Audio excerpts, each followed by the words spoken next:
аса сұмдыққа бар. Әлемдік деңгейдегі аса сұмдыққа бар. Орыс басқыншыларының жауыздығы бүкіл дүние жүзін дүр сілкіндіріп отыр. Орыстың басқыншы армиясы бүкіл дүние жүзін шошытып отыр. Бұл туралы Әл Жазира телеарнасындағы мақаланы сіздерге қазір аударып жеткіземіз.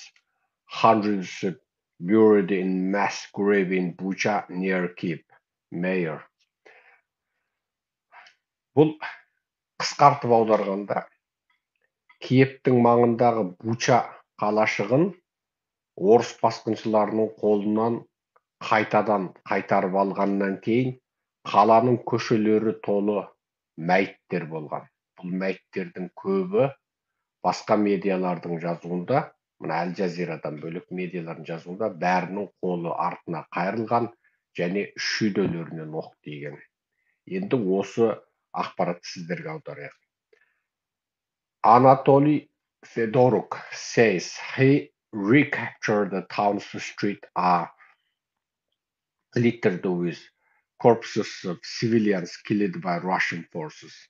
Anatoly Fedoruk айтты, олар қаланы қайтадан қолына алғаннан кейін көше толы мәйіттерді көрді. Апрельдің 2 күнгі ақпарат Әл Жазира телеарнасының бергені.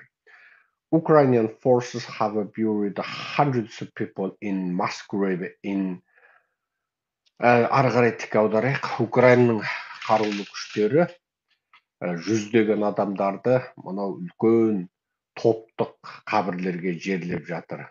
Украина астанасы Киевтің маңында олар осындай сұмдық оқиғаға душар болды. Буча қалашығында 280 адамды топтық қабірге жерледік деді қаланың әкімі мэр Анатолий Федорук. AFP News Agency'дің телефонына сенбі күні AFP News Agency'ге телефон арқылы сенбі күні берген ақпаратында. Қаланың көшелері өте ауыр деңгейде жаңағы қиратылған. Барлық адамдар атылған және олар басының артынан, яғни шүйдесінен атылған деді Федорук. Бұлардың ішінде әйелдер де бар, еркектер де бар. Және ең сұмдығы 14 жастағы бала да бар. Өлтірілгендердің ішінде 14 жастағы. Және қаланың әкімі Әл Жазира телеарнасына берген сұхбатында оның өзі тек өзі 22 мәйітті көргендігін айтады.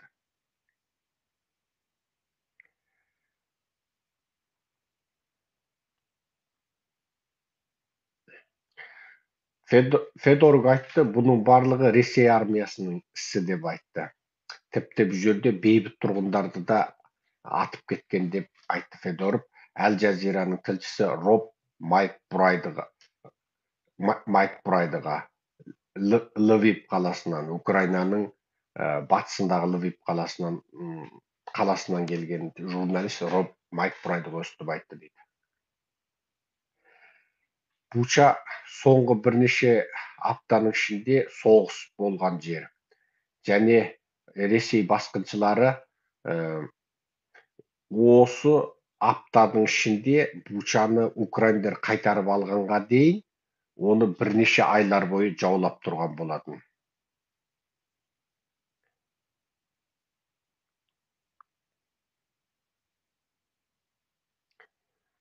Сосын Бровари деген қалада кері қайтарып алынған Украинаның Ukraine's forces also recaptured the city Brovary 20 km east of the capital. Жаңағы астанасынан 20 километр шығыстағы Бровари қаласында қайтарып алды деп жазды қаланың әкімі Ихор Сапчоко.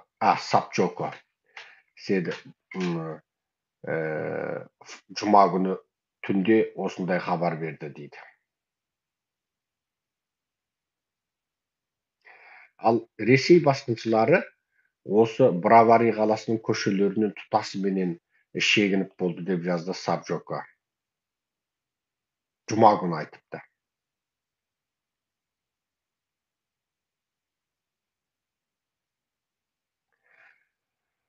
Украинаның проминент, яғни ең алға басар фотожурналисті осы алдыңғы айда жоғалып кеткен. Ол осы Бравари қаласынан жұма күні өлі табылды дейді. Оның аты Хута Мажи. Жұма күні табылды. Хута Межириска қалашығынан табылды дейді. Бұл Киев қаласының маңында еді дейді. Ал оның аты Макс Левин, 40 жаста. Ол фотожурналист және видеографер болып, Украинаның бірнеше және халықаралық бірнеше баспасөзде жұмыс істеген дейді. 40 жастағы журналист, аты Макс Левин. Енді осы ақпараттарды сіздерге өте сұмдық ақпарат деп отырғанымыз, мына жерде бұл соғыс қылмысы, бұл бүкіл дүние жүзін таңырқатып отыр. Менің өзім таңырқағандығым соншалық, мен осы бірнеше сайттан көрдім де сіздерге жинақтап аударып отырмын. David Desroches, a professor at the National Defense University in Washington, told Al Jazeera that this deliberate killing of civilians is a war crime. Washington ұлттық қорғаныс университетінің профессоры Дэвид Дестрочес Ал Жазираға берген сұхбатында қарапайым бұқараны өлтіру соғыс қылмысына жатады деп айтты дейді. Яғни Путин және оның армиясы ресми түрде халықаралық соғыс туралы келісімшарттар мен заңнамаларды бұза отырып, қарапайым бұқараны өлтірді. Бұл геноцидке жатады және соғыс қылмысына жатады. Өте сұмдық оқиға. Біз Украин халқының басындағы мынау қарапайым бұқараларды арнайы мақсатты түрде өлтіргеніне байланысты қайғырып көңіл айтамыз. Украинша және орысша білетіндер біздің осындай қаралы геноцидқа айтқан көңілімізді жеткізіңіздер қазақ халқы атынан. Бізде ағылшын тілді әлеуметтік желіде жазамыз. Бүгін түнде мынау өте сұмдық оқиға қазір бүкіл дүние жүзінің медиасын шулатып, шошытып отыр. Анығында да бұндай сұмдық оқиға, біз бұндай сұмдық оқиғаны болады деп күткен жоқпыз. Ендеше таратыңыздар. Апрельдің 3-і Вашингтон уақыты таңғы сағат 4. Баршаларыңыз аман сау болыңыздар. Сіздерде түскі сағат 2, апрельдің 3-і ұстаған оразаларыңыз қабыл болсын, жасаған дұға тілектеріңіз қабыл болсын. Бізде де міне таң атайын деп қалды. Барша қазаққа кеше күндіз сөйлеген лекциямды тыңдауды өтінемін. Саяси шолу деген атпен кеше сөйлеген лекциямда осы ораза туралы айттым. Айналайын қалың елім қазағым. Жаратушы біздің барлық ісімізді көруші, білуші, тыңдаушы. Жаратушының дәргейінде ештеңе құпия емес. Сол жаратушының разылығына жетеміз деп ораза ұстаған екенсіз. Ендеше жаратушы қандай пендесін жақсы көреді, сол туралы ойланыңыз. Ол жаратушыны алдаймын деген пенде ме? Жоқ, шынайы ашықта да, көрнекіде де, көмескіде де сол жаратушысы ең жақсы көретін істі істейтін және істегісі келетін пенделер ме? Соны ойлаңыз. Иә, құлшылық жасау пендеге парыз. Жаратушының істе деген істеу, істеме дегеннен тыйылу ол пендеге міндет. Бірақ сонымен бірге жаратушы бізге адам болып өмір сүруді тапсырды. Біз мұсылман болудан ілгері алдымен адам болу алайық. Ал жаратушы бізге турашыл, шыншыл болуды міндеттейді. Егер жүрегімізде ақиқат болмаса, аққа жақ бола алмасақ, қараға қарсы тұра алмасақ, қоғамымыздағы барлық зұлымдыққа қарсы тұрмасақ, ендеше біздің жасаған құлшылығымыз онда жоққа есеп. Егер зұлымдық болып жатқанда оған қарсы тұра білмеу, барлық айналаңдағы адамдар нақақ өлтіріліп, нақақ сотталып жатқанда оған араша түсе білмеу, ертеңгі күні біздің жасаған осы барша құлшылығымызды күйдіріп жібереді. Себебі сіз біздің қоғамда жасап отырсыз, зұлымдықты көріп отырсыз. Сіздің көз алдыңызда адамдар нақақ сотталып жатыр, өлтіріліп жатыр. Енді осының бәрін көре тұра, сіздің 15, 17, 18 сағат нәр татпай, су ішпей, тамақ ішпей қойғаныңыз, ол ешқандай құлшылыққа жатпайды.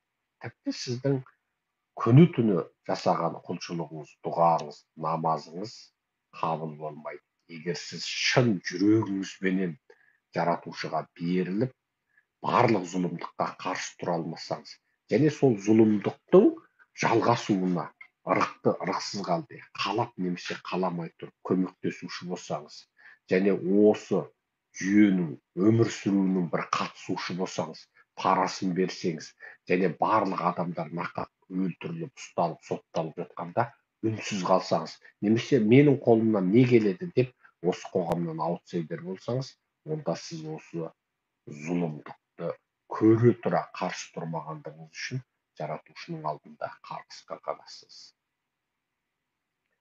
Жаратушы тек құлшылық жасағандарды ғана жақсы көреді деп ойлау үлкен қателік. Жаратушы бізді сынаққа жіберді. Оның қасиетті кітаптарының бәрінде айтып қойды. Біз сынаққа келдік мына дүниеге. Сынақтың ең бастысы ақиқат үшін күресу. Ал құлшылық ол сен қаласаң да қаламасаң да жасауға тиісті шаруа. Сен құлшылық жасадым деп қойып, міндетсіп жаратушының мейіріміне бөлендім деп өзіңді өзің алдырма. Құлшылықты сен қаласаң да жасайсың, қаламасаң да жасайсың. Ол саған міндет. Ол саған міндет. Біреуге мен тамақ іштім деп, тамақ ішкеніңді міндетсімейсің ғой. Себебі тамақты өзің үшін ішесің. Тура сол сияқты құлшылықты да өзің үшін жасайсың. Бірақ құлшылықтан да маңыздысы сенің таза жүрегің. Аққа жақ болдың ба, болмадың ба? Бізді сынаққа жіберді. Мына дүние, мына парақор жүйе, мына іріп шіріген жүйемен бізді сынаққа жіберді. Ал осының барлығында сен үнсіз қалсаң, онда сенің құлшылығың күйіп кетеді. Құлшылық жасамаған есепсің. Құлшылық жасау сен реал өмірде тіліңмен, ісіңмен, қарекетіңмен құлшылық жасау. Бұл жерде мен адамдарды құлшылық жасама, ораза ұстама деп айтпаймын. Бірақ оныңыздың барлығы, егер шынайы жүрегіңізде, реал өмірде сіз ақиқатшыл, шыншыл болмасаңыз, зұлымдыққа қарсы күреспесеңіз, ұстаған оразаңыз, жасаған құлшылығыңыз күйіп кетеді. Ендеше ұстаған оразаларыңыз қабыл болсын.